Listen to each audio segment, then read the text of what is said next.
Muito bem, meus irmãos, vamos abrir a Escritura em Romanos capítulo 14. Hoje pela manhã nós iniciamos a exposição desse capítulo e, como eu disse aos irmãos, o tema que o apóstolo Paulo iniciou no versículo 1 do capítulo 14, ele vai continuar até o capítulo 15. Então, nós vamos continuar a falar sobre essa temática do problema da união, do problema da diversidade dentro da igreja e de como que não havia, ou que era um problema, a tolerância ali na igreja em Roma. E nós vamos hoje aprender um pouco mais sobre essa história. Carta de Paulo aos Romanos, capítulo 14, agora a partir do versículo 13. Acompanhe comigo a leitura. Deus está falando com a igreja. Estejamos atentos ao que o Senhor tem reservado para o seu povo. Portanto, deixemos de julgar uns aos outros. Pelo contrário, tomem a decisão de não pôr tropeço ou escândalo diante do irmão. Eu sei e estou persuadido no Senhor Jesus de que nada é impuro em si mesmo, a não ser para aquele que pensa que alguma coisa é impura. Para esse é impura. Se o seu irmão fica triste por causa do que você come, você já não anda segundo o amor. Não faça perecer, por causa daquilo que você come, aquele por quem Cristo morreu. Não seja, pois, difamado aquilo que vocês consideram bom, porque o reino de Deus não é comida nem bebida, mas justiça, paz, alegria no Espírito Santo. Aquele que deste modo serve a Cristo é agradável a Deus e aprovado pelas pessoas. Assim, pois, sigamos as coisas que contribuem para a paz e também as que são para edificação mútua. Não destrua a obra de Deus por causa da comida. Todas as coisas, na verdade, são puras, mas não é bom quando alguém come algo que causa escândalo.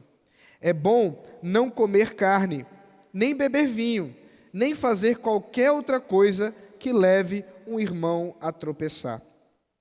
A fé que você tem, guarde-a para você mesmo, diante de Deus.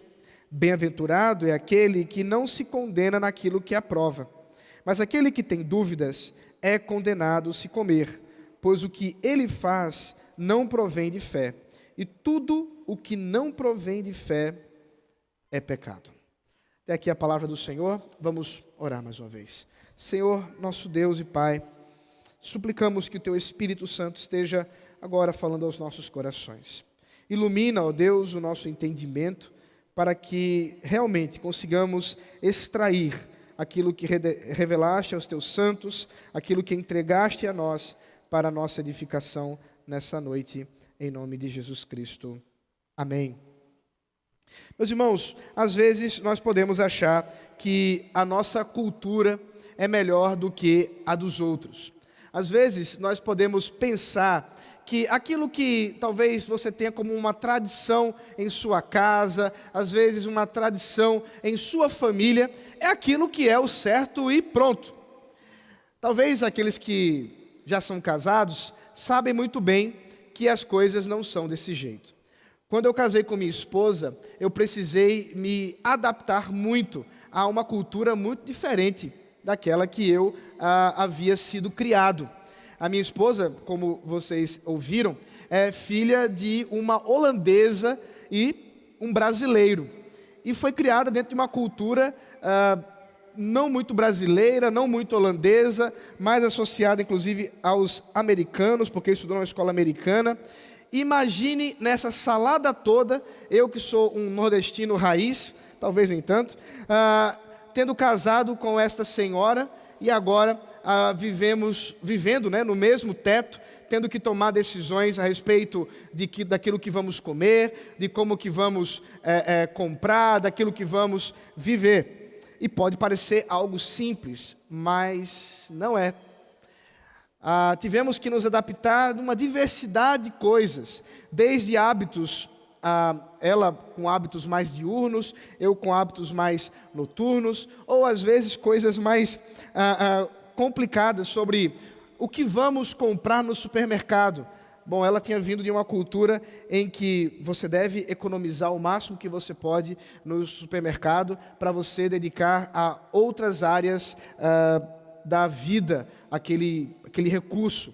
Eu já venho de uma família em que você vai no supermercado e você tem que comprar talvez a marca mais famosa que tem ali naquele supermercado. Isso causou um grande problema naqueles dias de fazer as compras. Vocês não têm ideia, mas são 10 anos já passados, graças a Deus, as coisas já estão mais harmoniosas. Nós tivemos que observar que na diferença nós teríamos que encontrar um meio termo.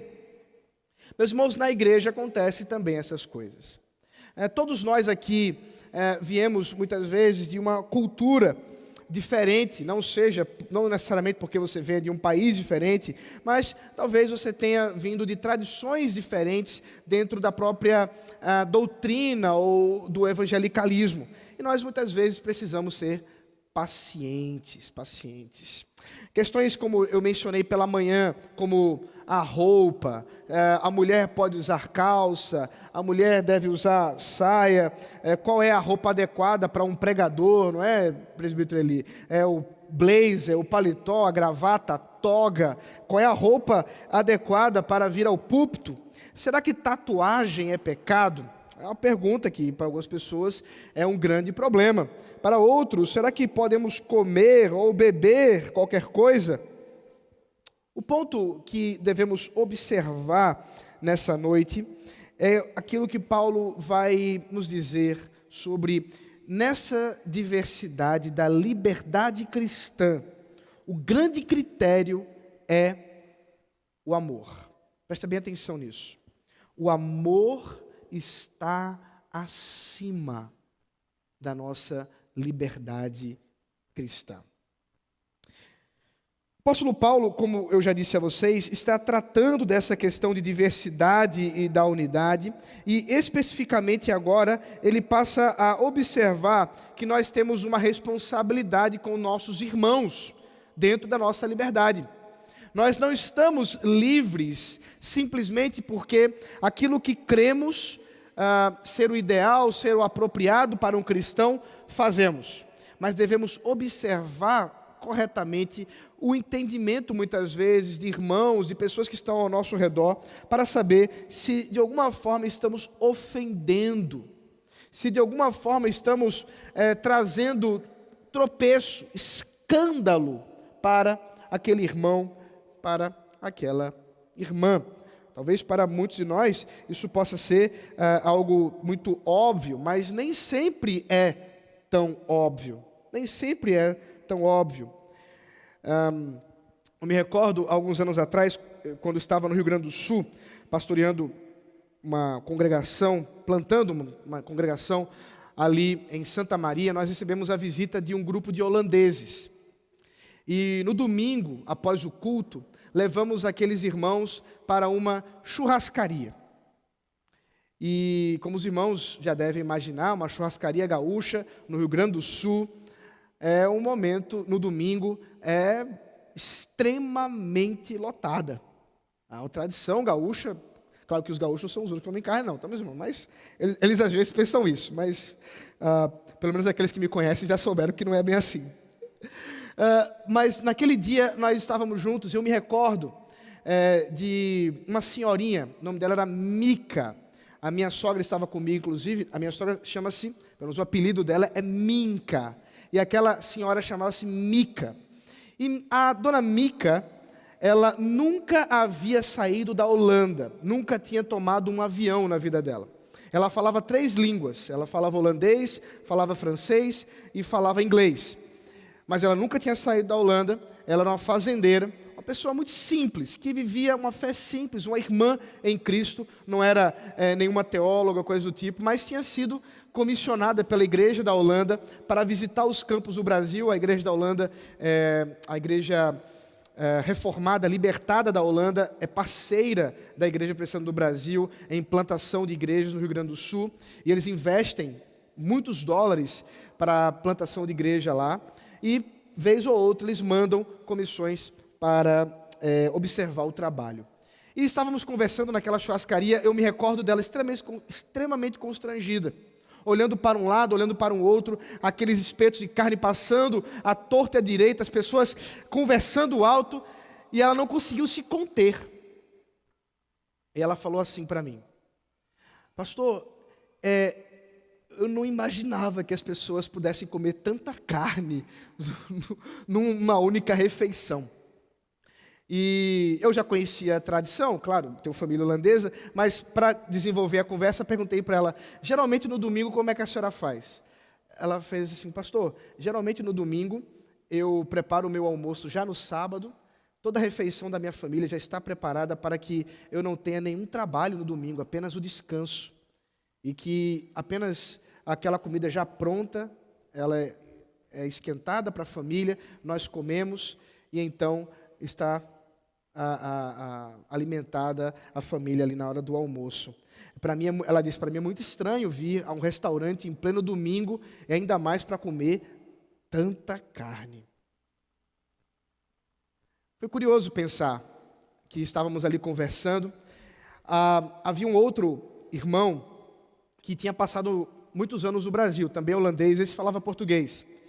E eu perguntei para ele assim: e você, meu irmão, como é que está a sua volta na Holanda? Ele já tinha voltado para a Holanda. Ele disse: está tudo bem, pastor, e conversamos um pouco. E durante aquela conversa, falando sobre distinções culturais, ele me falava que ele estava finalmente muito contente que ele tinha parado de fumar.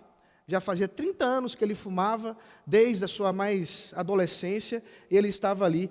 E os irmãos que estavam ao meu redor, todos pararam assim: mas quando foi que você conheceu a Cristo? Ele disse: não, fui batizado quando criança. Sou de família cristã reformada desde que nasci. E então nós tivemos ali um momento para pensar sobre cultura. Havia uma senhora extremamente escandalizada pela cultura nossa, e estavam meus irmãos brasileiros extremamente escandalizados pela notícia daquele irmão ali, que também tinha uma cultura muito diferente. A pergunta, portanto, é: e aí? Como podemos e devemos proceder enquanto cristãos na nossa liberdade? Como que podemos fazer isso de forma adequada? Bom, primeiramente, aquilo que o apóstolo Paulo, pelo Espírito Santo, nos ensina no versículo de 13 ao 16.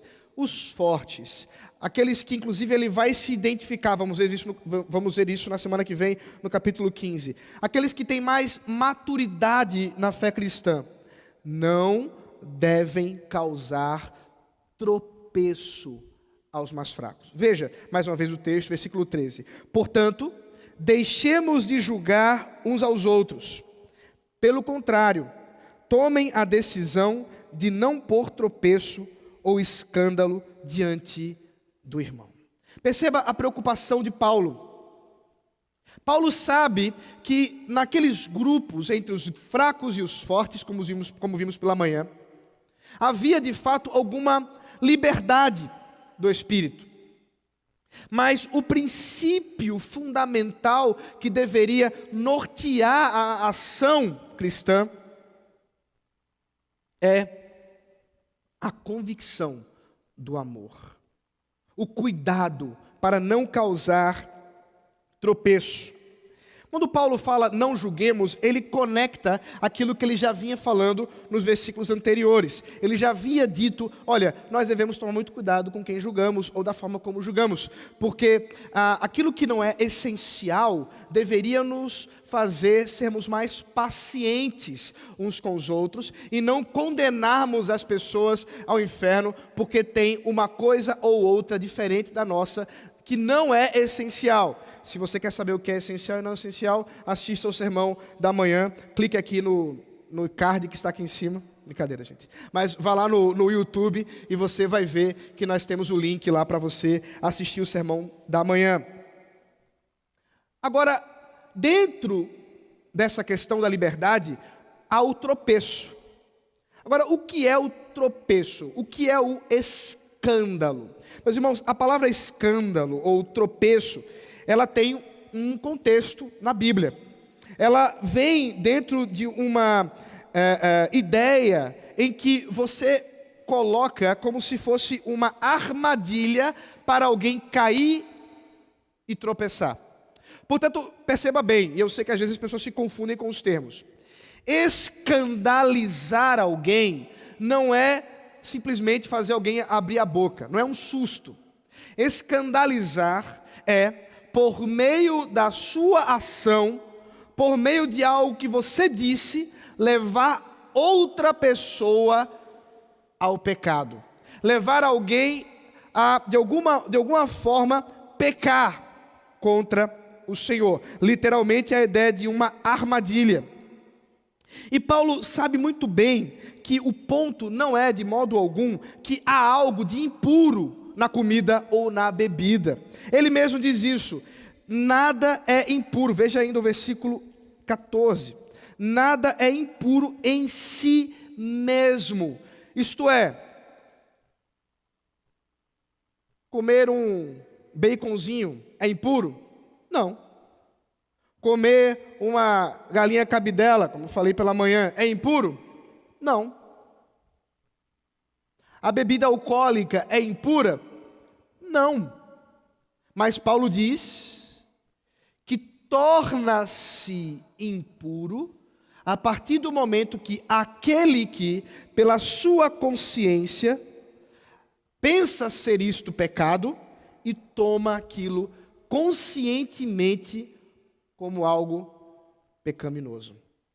Então, o que torna puro, diz Paulo, não é a coisa em si, a comida, o alimento, mas a consciência daquele irmão mais fraco, que ele vai chamar de mais fraco. O que vai fazer com que aquilo se torne de fato um pecado é o conhecimento, é a consciência daquele irmão diante de determinado comportamento. Por exemplo, você consideraria impuro um acarajé feito por alguém da Umbanda? Você vai lá, aquela chamadas baianas, né, com aquela roupa toda e tal, você sabe, ela é mãe fulaninha de tal, e ela fez o acarajé. Você comeria aquilo? Dentro do contexto do candomblé, da Umbanda, aquilo ali tem uma relação extremamente religiosa. A pergunta é, você comeria isso? Você comeria talvez um frango de despacho, uma galinha de despacho ali da encruzilhada? Eu sei que problema de higiene também existe, mas vamos considerar que fosse uma coisa higiênica. Você talvez vestiria uma roupa que foi feita por um espírita? Você sabe que a pessoa é espírita e ela fez aquela camisa. Você compraria aquela camisa e usaria? Será que você voaria num avião que você soubesse que quem fez aquele avião foi um muçulmano? Ou você iria para um médico que você sabe que é um hindu? Ou talvez tantas e tantas coisas que poderíamos fazer e que, sabendo da procedência, talvez nós tivéssemos alguma limitação. E a questão é, de fato isso é impuro? De fato, a massa do acarajé lá com o feijão macaça, fradinho, sei lá como é o nome do feijão, que eles fazem lá com camarão, bota lá quente no quente, aquilo ali por si mesmo é impuro. Tem como você transformar aquilo ali num objeto espiritual de impureza? Não. Posso garantir que não. Mas, se pela sua consciência você olha para aquilo e vê aquilo como algo impuro, não coma, diz Paulo. Inclusive, é o que ele vai dizer mais abaixo. O problema, portanto, é que, muitas vezes, por uma consciência mais fraca, por uma convicção mais enfraquecida, talvez por ser alguém com uma maturidade espiritual, ainda caminhando os primeiros passos, essa pessoa teria grandes problemas. E aqui o amor vale. O amor deve ser maior, portanto. É por isso que Paulo diz, veja o versículo 15: Se o seu irmão fica triste por causa do que você come, você já não anda segundo o amor. Perceba o problema. A comida não é um problema, mas o relacionamento envolvido será. Se você julga que a sua liberdade é maior do que o amor que você tem por alguém, em sua fraqueza, você está errado. É isso que Paulo está dizendo. Os fracos na fé consideravam isso pecado, mesmo que não fosse. Mas o amor deveria guiar as nossas ações, deve guiar as nossas ações, porque a comida, de fato, não é mais importante, de modo algum. A comida não pode ser mais importante do que o amor. Veja ainda o versículo 15, ele diz: não faça perecer, não faça ser destruído, entrar numa ruína, por causa daquilo que você come, o irmão, aquele por quem Cristo morreu. O apóstolo Paulo aqui faz um paralelismo. Ele diz: não mate aquele por quem Cristo morreu. Em outras palavras, você não deve atacar a vida espiritual de alguém que foi comprado pelo sangue do Cordeiro com a sua própria vida. Nós não devemos trazer a ideia, o texto fala, não deixe o seu irmão ficar triste. Talvez não pegue bem a expressão grega. Talvez o melhor fosse dizer, não traga ofensa, não traga luto para um irmão por questões não essenciais, por questões periféricas. Mas antes, o amor deve ser maior que a liberdade. Esse é o princípio.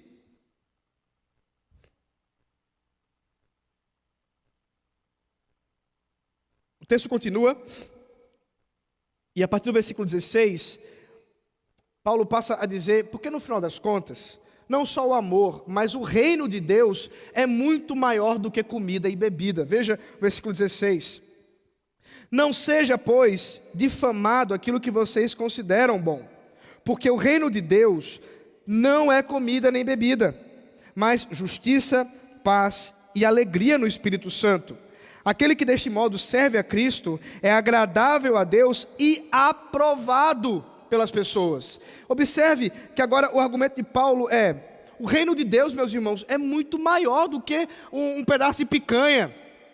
O reino de Deus é muito maior do que uma garrafa de vinho.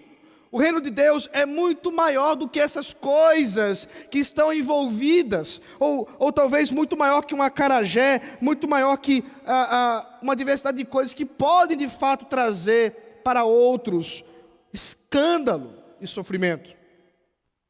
Porque na verdade o reino de Deus envolve-se no amor de Cristo, envolve-se naquilo que Cristo fez por nós. Portanto, nós não devemos, observe bem aqui, por causa de um procedimento nosso ético, moral, correto, adequado, isto é, que não há pecado, fazer com que um irmão termine por se perder na difamação. Paulo está preocupado realmente com a imagem. Paulo realmente está preocupado com aquilo que estão pensando ao seu respeito. Veja, o que pensam ao seu respeito por causa do Evangelho não é um problema. Isso você não deve se preocupar. Agora, o que pensam ao seu respeito por coisas que são periféricas e que você poderia muito bem abrir mão em determinados contextos para poder dar ao outro irmão a condição de não escandalizar-se, de não se ofender, você deve fazer. Nós não devemos agir de modo impensado, mas antes lembrarmos que em tudo isso somos chamados para sermos agradáveis ao Senhor e aprovados pelos homens naquilo que fazemos, ainda que, é claro, isso não signifique que nós sejamos aprovados de qualquer jeito. O reino de Deus, diz Paulo, é justiça, é paz, é alegria, isto é a conformidade com a lei de Deus, é a harmonia que vem do amor do Espírito e o contentamento que vem da convicção daquilo que o Senhor nos dá.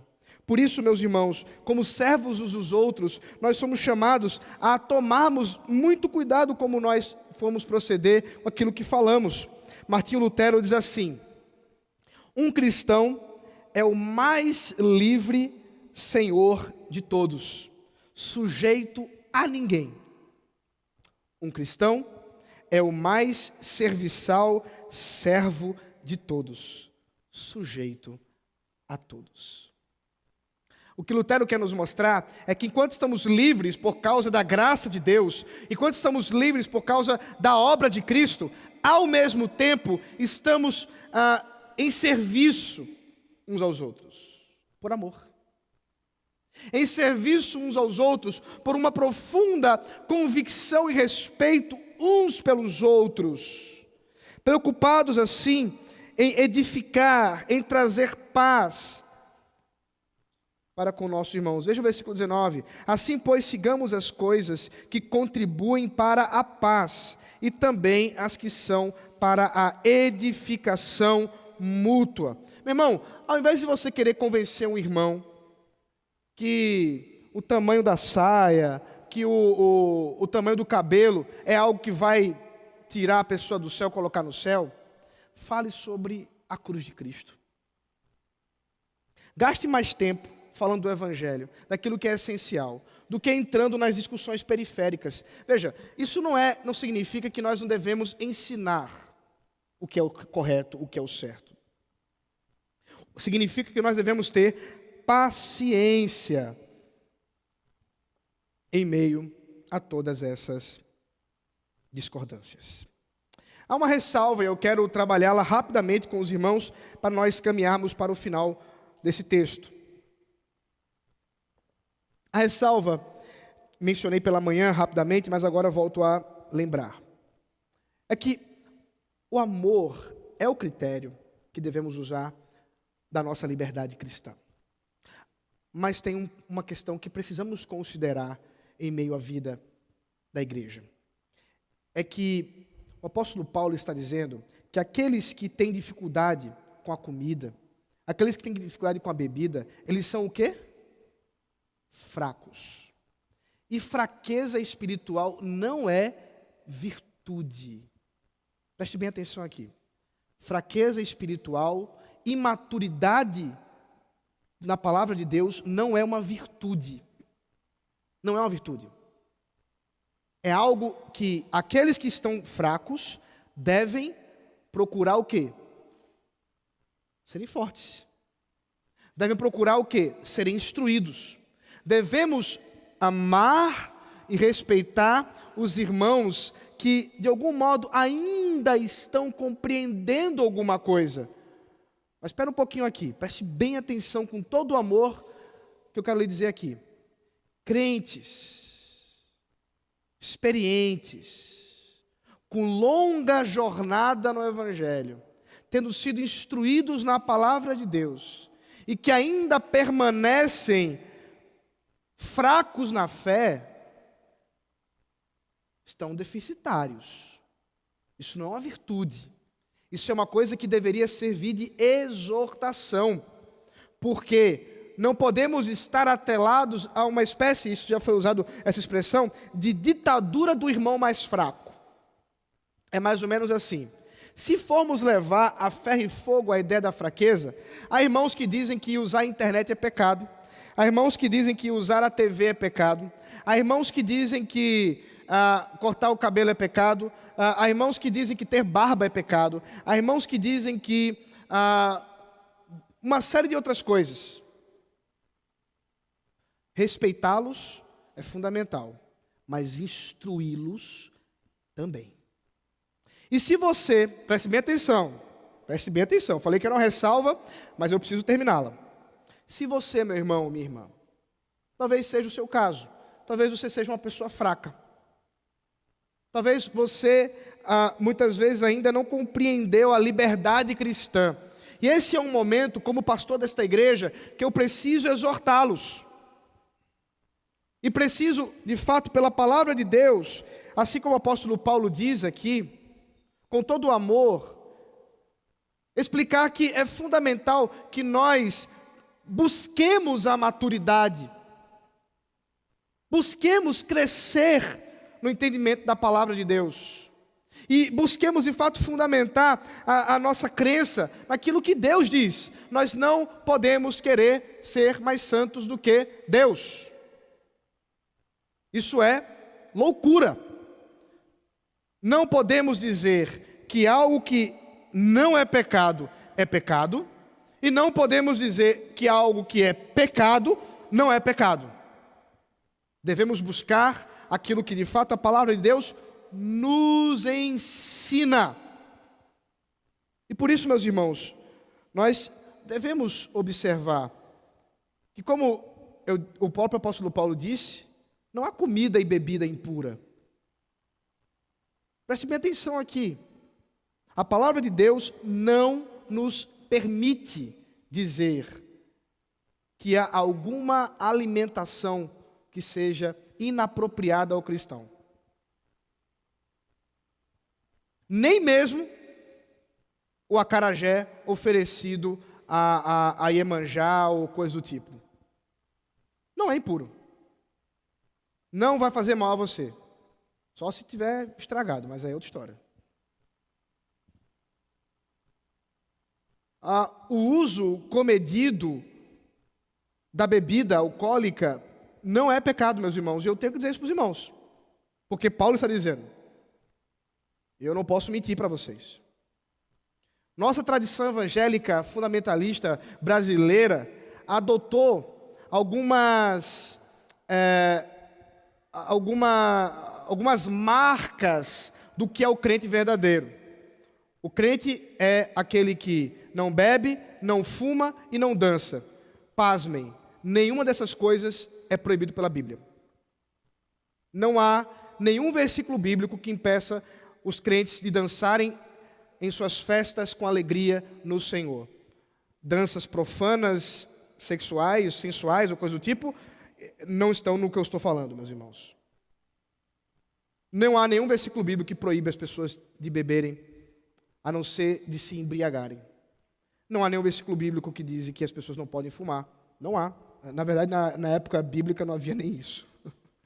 A não ser os usos xamânicos em lugares mais distantes. Mas isso é uma outra coisa, não tem nada a ver com o uso de tabaco em nossos dias. Agora, existem coisas que fazem mal e que devem ser evitadas por outros motivos? Sim. Por exemplo, o sedentarismo. É pecado ser sedentário? Biblicamente falando, diretamente falando, não. Agora, isso faz mal? Faz. Comer desmedidamente é gula, é pecado. Mas comer comedido mal também é um problema, ainda que não seja pecado. Então, meus irmãos, nós devemos tomar muito cuidado com aquilo que nós queremos transformar em pecado e aquilo que nós julgamos pela nossa cultura, pela nossa tradição. Agora, é claro, se um dos irmãos ainda tem em sua consciência questões dessas, problemas nesse sentido, o apóstolo Paulo diz, esteja firme. E o Senhor é que deve, ao seu tempo, esclarecer e dar toda a segurança. É nesse sentido, portanto, que Paulo nos fala, versículo 20 ao 23, ele conclui, tudo que não provém de fé é pecado. Se você tem tido dúvidas, não faça. Cuidado. Veja comigo aqui, versículo 20. Não destrua a obra de Deus por causa da comida. Todas as coisas, na verdade, são puras. Mas não é bom quando alguém come algo que causa escândalo. É bom não comer carne, nem beber vinho, nem fazer qualquer outra coisa que leve um irmão a tropeçar.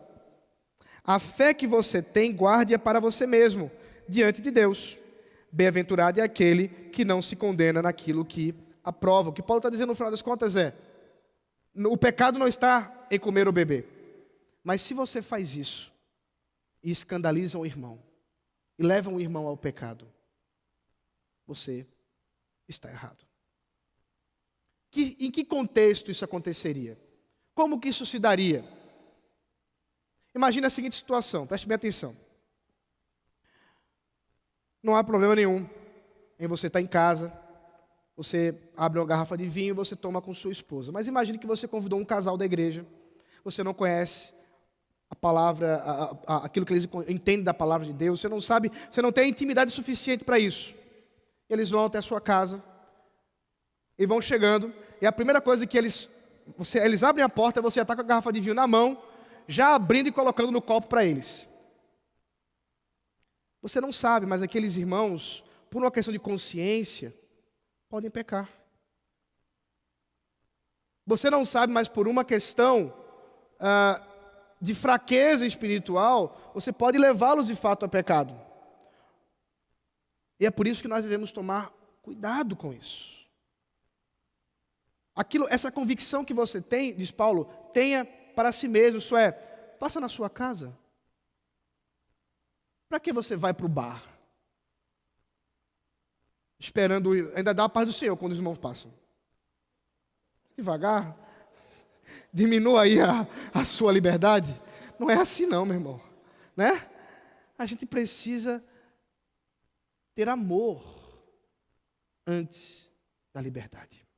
Devemos tomar cuidado para não fazermos irmãos mais fracos tropeçarem. Nesse sentido, portanto, Paulo termina o texto dizendo, no versículo 23, mas aquele que tem dúvida é condenado se comer, pois o que ele faz não provém de fé, e tudo que não provém de fé é pecado. Esse talvez seja um princípio ético dos mais básicos da fé cristã. Na dúvida, não ultrapasse. Se você não tem certeza que deve fazer aquilo, ou há algo que te incomoda em determinado ambiente, não vá, não faça. Não se deixe condenar pela sua consciência.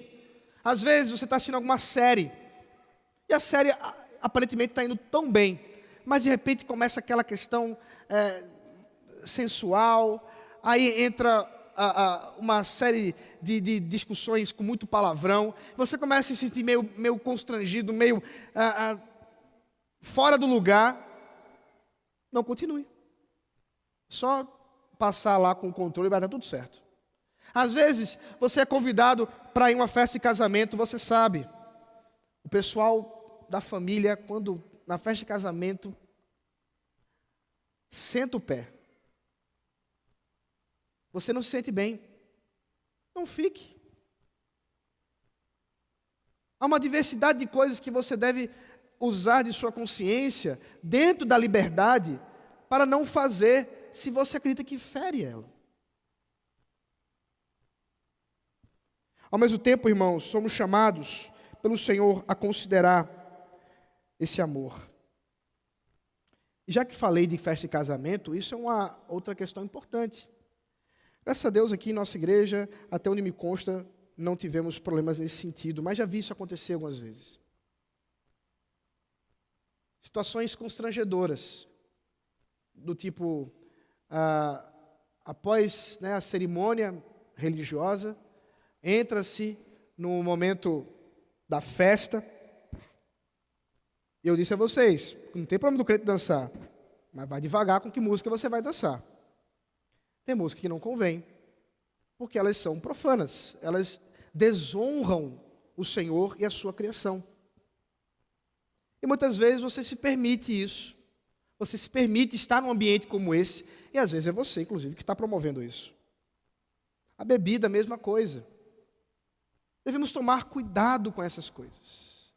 Devemos observar tudo isso com muito cuidado, porque no final das contas, como disse Paulo ainda no versículo 14, prestaremos contas de tudo aquilo que fazemos. Da nossa liberdade prestaremos conta. Meus irmãos, o apóstolo Paulo nos exorta à unidade da fé. Não devemos de modo algum fazer irmãos tropeçarem. Não devemos de modo algum trazer qualquer tipo de confusão, mas devemos buscar maturidade espiritual. Devemos buscar com paciência o caminho uns dos outros, na instrução, caminhando uns com os outros. Que o Senhor possa aplicar sua palavra aos nossos corações e que possamos de fato ser uma igreja que respeita a liberdade dos irmãos, como também busca com fidelidade ao Senhor viver coerentemente naquilo que nossas consciências nos acusam. Vamos orar. Senhor, que o Teu Espírito Santo fale conosco, não só agora, mas no decorrer dessa semana, pela Tua palavra pregada. Aquilo, ó Deus, que é Teu, que possa realmente alcançar os corações e frutificar. Aquilo que é do homem, Senhor, caia no esquecimento. Aquilo que é do homem, ó Deus, possa ser esquecido. E assim, Senhor, glorifica a Tua pessoa. Glorifica, Senhor, o Teu nome em nossas vidas. Que possamos, ó Deus, usar de nossa liberdade para a Tua honra e glória, como também, ó Deus, amarmos os nossos irmãos mais fracos para a Tua honra e glória. E assim, Senhor, vivamos em unidade. Em nome de Jesus Cristo. Amém.